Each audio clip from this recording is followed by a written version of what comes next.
Assalamualaikum warahmatullahi wabarakatuh. Waalaikumsalam warahmatullahi wabarakatuh. Selamat pagi anak-anak. Pagi, Ibu. Gimana kabarnya anak-anak? Baik. Sebelum memulai pelajaran, marilah kita membaca doa. Berdoa mulai.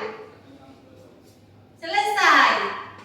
Nah, hari ini Ibu akan menjelaskan pelajaran kelas 5, tema 5 ekosistem dan subtema 2 hubungan antar makhluk hidup dalam ekosistem. Pelajaran 1. Nah, hari ini materi yang akan dibahas yaitu ekosistem. Ekosistem tersusun atas dua komponen, ada komponen abiotik dan komponen biotik. Komponen biotik merupakan segala benda tak hidup, contohnya tanah, air, udara, matahari, cahaya, dan suhu.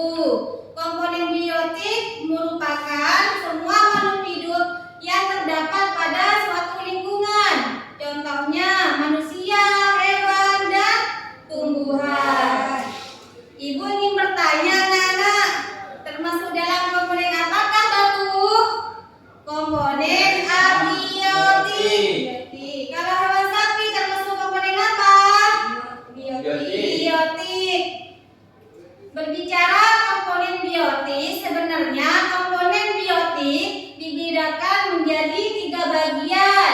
Ada individu, ada populasi, ada komunitas.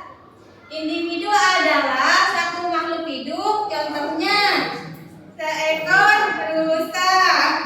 Populasi adalah kumpulan individu sejenis, contohnya padang rumput terdapat 2 lebih dari seekor rusa. Jadi hewan tersebut dari jenis, contohnya hewan rusa dengan hewan rusa dan hewan harimau dengan hewan harimau. Selanjutnya komunitas adalah kumpulan populasi makhluk hidup, contohnya padang rumput, populasi hewan kijang, populasi hewan harimau, hewan jerapah.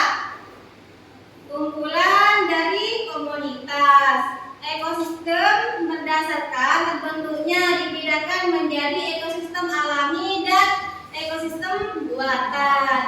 Ekosistem alami terbentuknya tanpa campuran tangan manusia, contohnya hutan tropis. Sedangkan ekosistem buatan adalah terbentuknya campur tangan manusia, contohnya sawah, kolam, dan lain-lain. Anak-anak, di dalam ekosistem terjadi suatu peristiwa atau interaksi makan dan dimakan atau makhluk hidup yang disebut rantai makanan.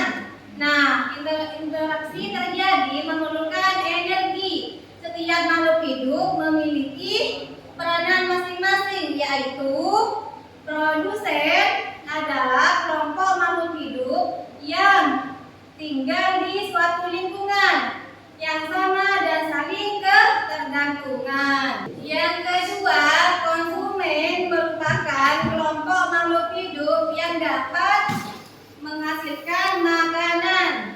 Konsumen ini dibagi menjadi 3 bagian, yaitu konsumen pertama adalah kelompok hewan herbivora dan omnivora. Konsumen pertama biasanya ini merupakan hewan pemakan daging dan tumbuhan seperti tikus, kambing, dan lain-lain. Konsumen tingkat 2 kelompok karnivora dan omnivora. Konsumen pada tingkat ini merupakan hewan pemakan daging dan hewan pemakan daging tumbuhan adalah contohnya